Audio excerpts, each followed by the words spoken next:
السلام عليكم ورحمة الله وبركاته. بسم الله الرحمن الرحيم. الحمد لله رب العالمين. اللهم صل على محمد وعلى آل محمد. 77-ാമത്തെ അധ്യായം സൂറത്തുൽ മുർസലാത്ത്. ആദ്യത്തെ 6 ആയത്തുകളുടെ ആശയമാണ് ഇതുവരെ നമ്മൾ മനസ്സിലാക്കിയിട്ടുള്ളത്. أعوذ بالله من الشيطان الرجيم. بسم الله الرحمن الرحيم. والمرسلات عرفا فالعاصفات عصفا والناشرات نشرا فالفارقات فرقا فالملقيات ذكرا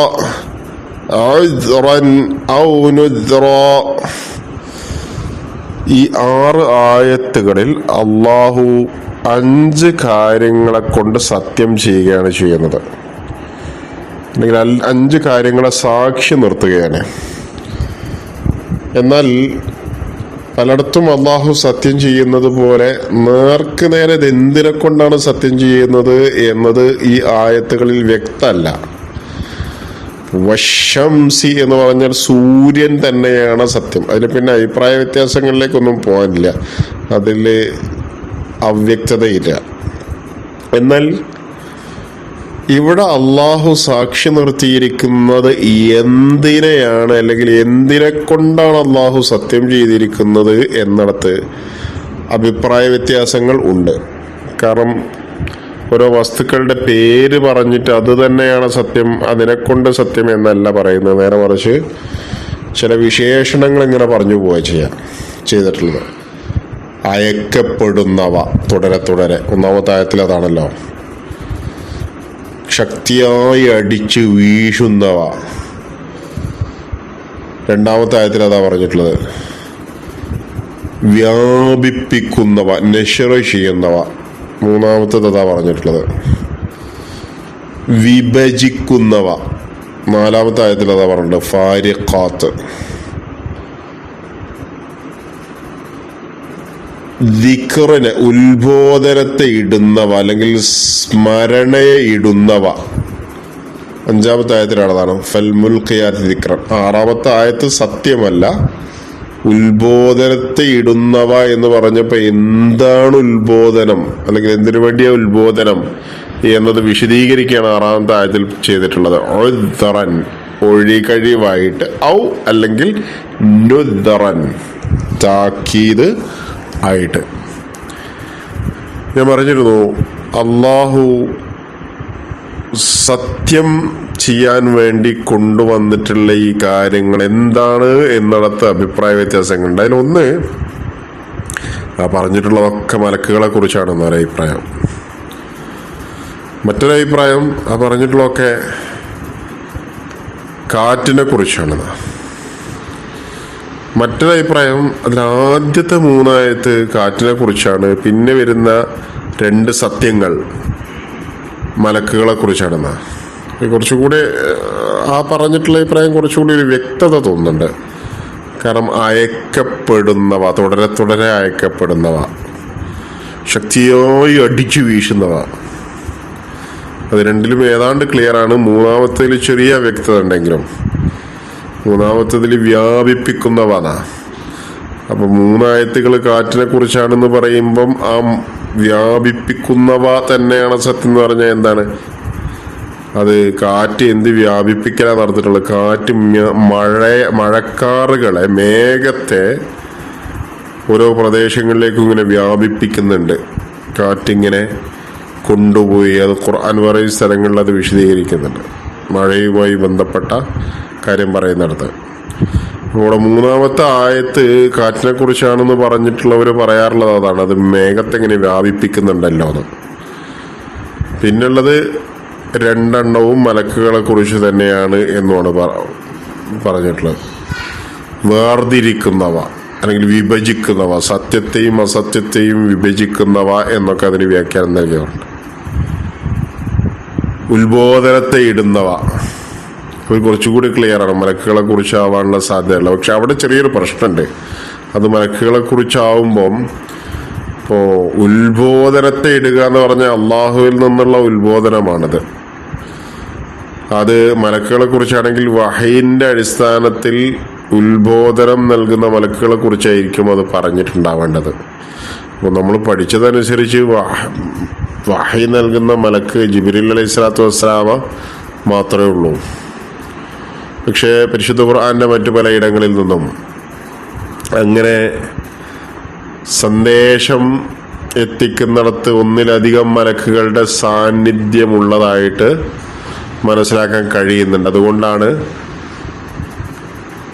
ദിക്റിനെ ഇടുന്നവ എന്ന് ബഹുവചനമായിട്ടോ ഏകവചനമായി പറയാതെ ബഹുവചനമായി പറഞ്ഞിട്ടുള്ളത് എന്നാണ് അതിന് വിശദീകരണം നൽകാറുള്ളത്. ഏതായിരുന്നാലും ഈ സത്യം ചെയ്യാൻ അള്ളാഹു കൊണ്ടുവന്നിട്ടുള്ള 5 കാര്യങ്ങൾ, ഒന്നുകിൽ 5 കാര്യങ്ങളും മലക്കുകളെ കുറിച്ചാണ്, അല്ലെങ്കിൽ കാറ്റുകളെ കുറിച്ചാണ്, അല്ലെങ്കിൽ ആദ്യത്തെ 3 കാറ്റുകളെ കുറിച്ചാണ്, പിന്നത്തെ 2 മലക്കുകളെ കുറിച്ചാണ്.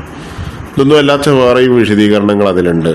ഈ പറഞ്ഞതൊക്കെ അള്ളാഹുവിൻ്റെ ദൂതന്മാരെ കുറിച്ചാണ്, പ്രവാചകന്മാരെ കുറിച്ചാണ് എന്ന അഭിപ്രായവും ചെയ്യുന്നുണ്ട്, നിലനിൽക്കുന്നുണ്ട്. അള്ളാഹു ആലം. എന്നാൽ അതിനോട് ചേർത്ത് നമ്മൾ മനസ്സിലാക്കേണ്ട കാര്യം എന്താ വെച്ചാൽ, അള്ളാഹു സുബ്ഹാനഹു വ തആല ഒരു കാര്യത്തെ സത്യം ചെയ്യാൻ വേണ്ടി കൊണ്ടുവന്നിട്ടുണ്ടെങ്കിൽ, അത് മലക്കുകളാവട്ടെ, അത് കാറ്റാവട്ടെ, അത് സൂര്യനാവട്ടെ, അത് കാലമാകട്ടെ, ഇനി മറ്റെന്തെങ്കിലുമൊക്കെ ആവട്ടെ, ആ സത്യം ചെയ്യാനൊരു കാര്യം കൊണ്ടുവരുമ്പോൾ അതിലൊരു യുക്തി ഉണ്ടാവും. സത്യം ചെയ്തിട്ട് എന്താണോ പടച്ചവന് പറയാനുള്ളത് ആ പറയുന്ന വിഷയവുമായിട്ട് ആ സത്യത്തിന് ഒരു ബന്ധവും ഉണ്ടാവും. അങ്ങനെയാണ് സാധാരണ അള്ളാഹു സത്യം ചെയ്യാറുള്ളത്. ആ സത്യം ചെയ്യുന്നത് എന്തിനെ തൊട്ടാണോ അതും സത്യം ചെയ്ത് പറയുന്ന വിഷയവും തമ്മിൽ ബന്ധമുണ്ടാവും. നമ്മൾ ഇവിടെ സത്യം ചെയ്യുന്നതിനെ കുറിച്ച് മാത്രമേ പറഞ്ഞിട്ടുള്ളൂ 6 ആയത്തുകളിലായിട്ട്. പടച്ചവൻ സത്യം ചെയ്തിട്ട് എന്താ പറയുന്നത് പറയാനൊരു കാര്യം ഉണ്ടാവുമല്ലോ. നമ്മൾ അള്ളാഹുവാണ് സത്യം എന്ന് പറഞ്ഞാൽ സംസാരം അവിടെ തീരൂലല്ലോ, എന്താണ് കാര്യം എന്നുണ്ടാവില്ല. അതേപോലെ ഇവിടെ കാര്യമുണ്ട്, എന്താണ് സത്യം ചെയ്തിട്ട് അള്ളാഹു പറയുന്നത് എന്ന്. അത് 7ാമത്തെ ആയത്തിലാണ്. നമുക്ക് ആ ആയത്തൊന്ന് ഓതി തുടങ്ങാം. അഊദു ബില്ലാഹി മിനശ് ശൈത്വാനിർ റജീം. ഇന്നമാ തുഅദൂന ലവാഖിഅ ഇന്നമാ തുഅദൂന ലവാഖിഅ ഇന്നമാ തുഅദൂന ലവാഖിഅ. അള്ളാഹു 5 കാര്യങ്ങളെ തൊട്ട് സത്യം ചെയ്തിട്ട് പറയുന്നത് ഇതാ, ഇന്ന എന്ന് പറഞ്ഞാൽ നമുക്കറിയാം, ഇതിനുള്ളത് ഒന്ന് ഉറപ്പിക്കാൻ വേണ്ടിയുള്ള തീർച്ചയായിട്ടും എന്നുള്ള അർത്ഥമാണ് ഇതിന് കിട്ടുക, ഇന്ന. പക്ഷെ ഇവിടെ ഇന്ന എന്നല്ല ഉള്ളത്, ഇന്നമാന്നാണ്. മായും കൂടി ചേർന്ന്, ഇന്നയും മായും കൂടി ചേർന്നതാണത്. അത് എന്തിനു വേണ്ടിയാണ് ഉപയോഗിക്കാന്ന് വെച്ചാൽ, നേരത്തെ പറഞ്ഞതുപോലെ ഉറപ്പിക്കാൻ വേണ്ടി തീർച്ചയായും എന്നൊരർത്ഥം അതിന് കിട്ടും. പക്ഷെ തീർച്ചയായും എന്നർത്ഥം കിട്ടുന്നു മാത്രമല്ല, ഇത് ഹസ്റിന്റെ ഒരു ഹർഫ് കൂടെ. ഹസ്ർ എന്ന് പറഞ്ഞാൽ പരിമിതപ്പെടുത്തുക എന്ന. അപ്പൊ ഇന്നമാ ഇലാഹുക്കും, തീർച്ചയായും നിങ്ങളുടെ ഇലാഹ്, തീർച്ചയായും വന്നു ഇന്നുള്ളതുകൊണ്ട്, പക്ഷെ ഇന്നോട് സാധനം കൂടി ചേർന്ന് വന്നുണ്ട് ഇന്നമാ. അപ്പൊ എന്താ അർത്ഥം വരുന്നതെന്ന് വെച്ചാൽ, ഇന്നമാ ഇലാഹുക്കും, തീർച്ചയായും നിങ്ങളുടെ ഇലാഹ്, ഇലാഹുൻ വാഹിദുൻ, ഒറ്റ ഇലാഹാണ്. പക്ഷെ മുന്നിൽ ഇന്നമാ എന്നായതുകൊണ്ട് ഒറ്റ ഇലാഹാണ് എന്നല്ല നമ്മൾ പറയല്, ഒറ്റ ഇലാഹ് മാത്രമാണ്. അങ്ങനെ പരിമിതപ്പെടുത്താൻ വേണ്ടിയിട്ടാണ് ഇന്നമാ എന്ന് ഉപയോഗിക്കാറുള്ളത്. അതേപോലെ ഈ 7ാമത്തെ ആയത്തിൽ തുടങ്ങിയിട്ടുള്ളത് ഇന്നമാ എന്ന് പറഞ്ഞുകൊണ്ടാണ്. ഇന്നമാ തീർച്ചയായും എന്നർത്ഥം വെക്കാം തൽക്കാലം. തുഅദൂന, വഅദ എന്ന് പറഞ്ഞാൽ ഒരു വാക്ക് കൊടുത്തു എന്നാ. വാദ വാക്ക് കൊടുത്തു. നമുക്കൊക്കെ പലരും വാക്ക് തരാറുണ്ട്, അങ്ങനെ ചെയ്യുക, എങ്ങനെ ചെയ്യുക, എങ്ങനെ ചെയ്തു തരാന്നൊക്കെ പറഞ്ഞിട്ട്. നമ്മൾ പലർക്കും വാക്ക് കൊടുക്കാറും ഉണ്ട്. വാദ എന്ന് പറഞ്ഞാൽ അങ്ങനെ വാക്ക് കൊടുത്തു എന്നാ പറയാ. ഈ കപട വിശ്വാസികളെ തിരിച്ചറിയാനുള്ള ചില അടയാളങ്ങളുടെ കൂട്ടത്തിൽ പറഞ്ഞിട്ടുള്ള ഇത് വാദ അഖ്ലഫ, വാദ ചെയ്താൽ ലംഘിക്കും എന്ന് പറഞ്ഞാൽ കരാറ് ഉണ്ടാക്കിയാൽ ആ കരാറിനെ ലംഘിക്കും, ആ കരാർ പാലിക്കൂല. അവിടെ ഉപയോഗിച്ചിരിക്കുന്ന പദം വഅദ എന്നാണ്. ഇവിടെയും അതേ പ്രയോഗം തന്നെയാണ്. പക്ഷെ അവിടെ വഅദ എന്നല്ല, ഇവിടെ യൂഅദു തൂഅദുന, നീ വാഗ്ദത്തം ചെയ്യപ്പെടുന്നു എന്നാണ് അതിൻ്റെ അർത്ഥം. തൂഅദു, ഇവിടെ തൂഅദുന്നും അല്ല, തൂഅദൂന, നിങ്ങൾ വാഗ്ദത്തം ചെയ്യപ്പെടുന്നത്. നിങ്ങൾ വാഗ്ദത്തം ചെയ്യപ്പെടുന്നത് ലവാഖിഉൻ.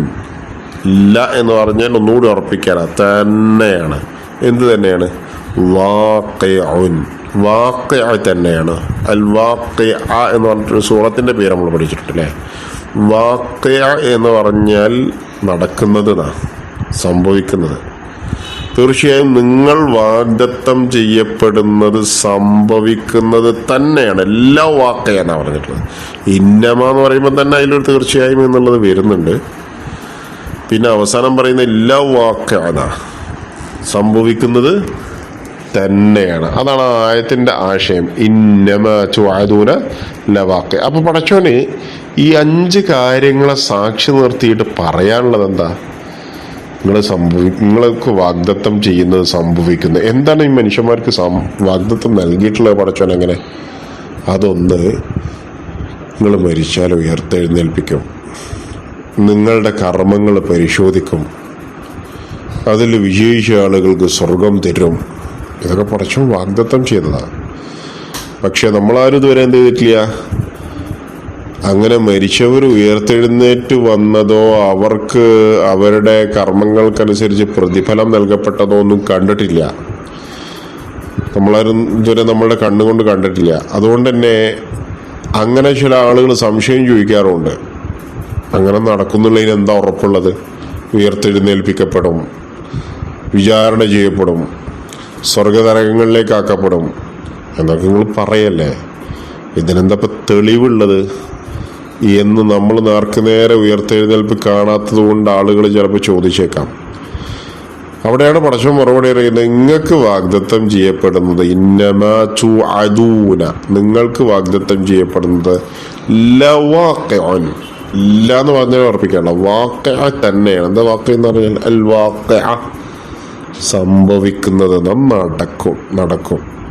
ഉയർത്തെഴുന്നേൽപ്പും വിചാരണയും രക്ഷാശിക്ഷകളും ഒക്കെ എന്തായാലും തീർച്ചയായും നിങ്ങൾക്ക് വാഗ്ദത്തം ചെയ്യപ്പെട്ടിട്ടുള്ള ആ കാര്യങ്ങൾ എന്ത് ചെയ്യും?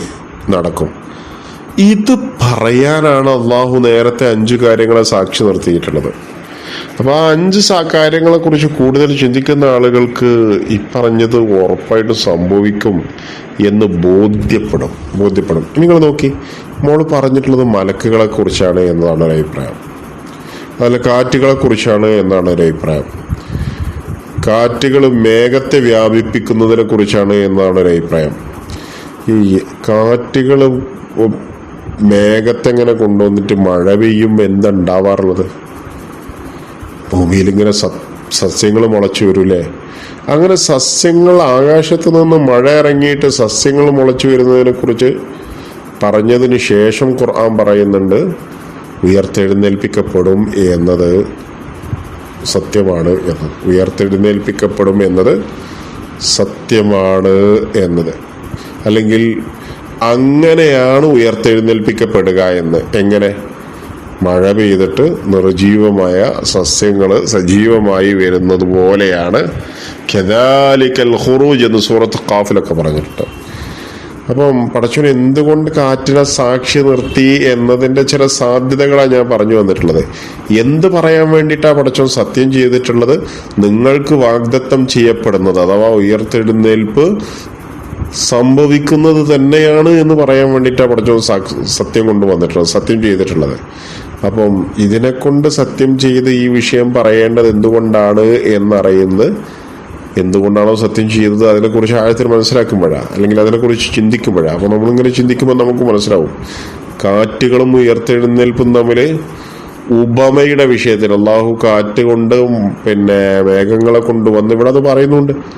വ്യാപിപ്പിക്കുന്നവ, മേഘങ്ങളെ വ്യാപിപ്പിക്കുന്ന, അങ്ങനെ മേഘങ്ങളെ കൊണ്ടുവന്നിട്ട് കാറ്റുകൊണ്ട് മഴ വർഷിപ്പിച്ച് നിർജീവമായ ഭൂമിയെ സജീവമാക്കുന്നത് പോലെയാണ് ഉയർത്തെഴുന്നേൽപ്പും എന്ന് ഖുർആൻ ചെയ്യുന്നുണ്ട്, പറയുന്നുണ്ട്. പിന്നൊന്ന് മലക്കുകളാണ് എന്നൊരു അഭിപ്രായം. അതും ഉയർത്തെഴുന്നേൽപ്പുമായിട്ടും ബന്ധമുണ്ടല്ലോ. നമ്മളെ മരിപ്പിക്കുന്നത് മലക്കുകളാണ്. നമ്മളെ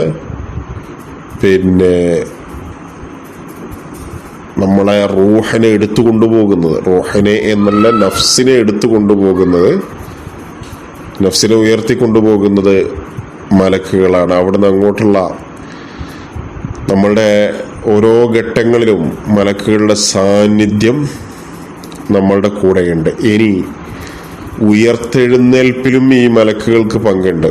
കാഹളത്തിൽ ഊതുന്നതും ഒക്കെ മലക്കുകളാണ്. ഉയർത്തെഴുന്നേൽപ്പുമായി ബന്ധപ്പെട്ട് സംസാരിക്കുന്നിടത്ത് ഖുർആൻ ഈ മലക്കുകളുടെ സാന്നിധ്യങ്ങൾ ഇങ്ങനെ പലയിടത്തും പറയുന്നുണ്ട്. മലക്കുകൾ മാറി നിൽക്കുന്നതിനെ കുറിച്ചൊക്കെ ആകാശം പിളരുന്ന സമയത്ത്. അപ്പം നിങ്ങൾക്ക് വാഗ്ദത്തം ചെയ്യപ്പെടുന്നത് സത്യമാണ്, അഥവാ ഉയർത്തെഴുന്നേൽപ്പും വിചാരണയൊക്കെ സത്യമാണ് എന്ന് പറയാൻ വേണ്ടി പടച്ചവൻ സാക്ഷി നിർത്തിയിരിക്കുന്നത് 5 കാര്യങ്ങളെയാണ്. അത് കാറ്റിനെയാവാം, കാറ്റിനെയായാൽ അതും ഉയർത്തെഴുന്നേൽപ്പുമായി ബന്ധമുണ്ട്. അത് മലക്കുകളെയാവാം, മലക്കുകളെ കുറിച്ചാണെങ്കിലും അതും ഉയർത്തെഴുന്നേൽപ്പുമായി അതിന് ബന്ധമുണ്ട്. ഇനി രണ്ടും കൂടി ചേർന്നിട്ടും ആവാം. ആദ്യത്തെ 3 ആയത്തുകൾ കാറ്റുകളെക്കുറിച്ചും പിന്നുള്ളത് മലക്കുകളെക്കുറിച്ചും. പിന്നെ അത് പ്രവാചകന്മാരെ കുറിച്ചാണ് എന്ന് അഭിപ്രായം പറഞ്ഞവരും ഉണ്ട്. ഈ ഒരു ആയത്ത് മാത്രമാണ്, ഇന്നമാ തുഅദൂന ലവാഖിഅ എന്ന് പറയുന്ന 7ാമത്തെ ആയത്ത് മാത്രമാണ് നമ്മൾ ഇന്ന് മനസ്സിലാക്കുന്നത്. അത് ഓതുമ്പോൾ ശ്രദ്ധിക്കേണ്ട കാര്യം, ഒന്ന് നൂന് ശബ്ദം വന്നിട്ടുണ്ട്, അപ്പോൾ മുന്നത്തിരട്ടിയാവും. إنما توعدون لواقع إنما توعدون لواقع തീർച്ചയായും നിങ്ങൾക്ക് വാഗ്ദത്തം ചെയ്യപ്പെടുന്നത് വാഖിഅ തന്നെയാണ്. വഖഅ എന്ന് പറഞ്ഞാൽ സംഭവിച്ചു, നടന്നു. വാഖിഅ സംഭവിക്കുന്നത് തന്നെയാണ്. അത് സംഭവിക്കും, അത് നടക്കും എന്നാണ് അള്ളാഹു പറയുന്നത്. അള്ളാഹു ആ ഒരു സമയത്ത് ആശ്വസിക്കുകയും സമാധാനിക്കുകയും ചെയ്യുന്ന ആളുകളുടെ കൂട്ടത്തിൽ നമ്മെ ഏവരെയും ഉൾപ്പെടുത്തി അനുഗ്രഹിക്കുമാറാവട്ടെ. റബ്ബനാ തഖബ്ബൽ മിന്നാ ഇന്നക അൻത സമീഉൽ അലീം വതുബ് അലൈനാ ഇന്നക അൻത തവ്വാബുർ റഹീം. ആമീൻ ബിറഹ്മതിക യാ റഹ്മാൻ.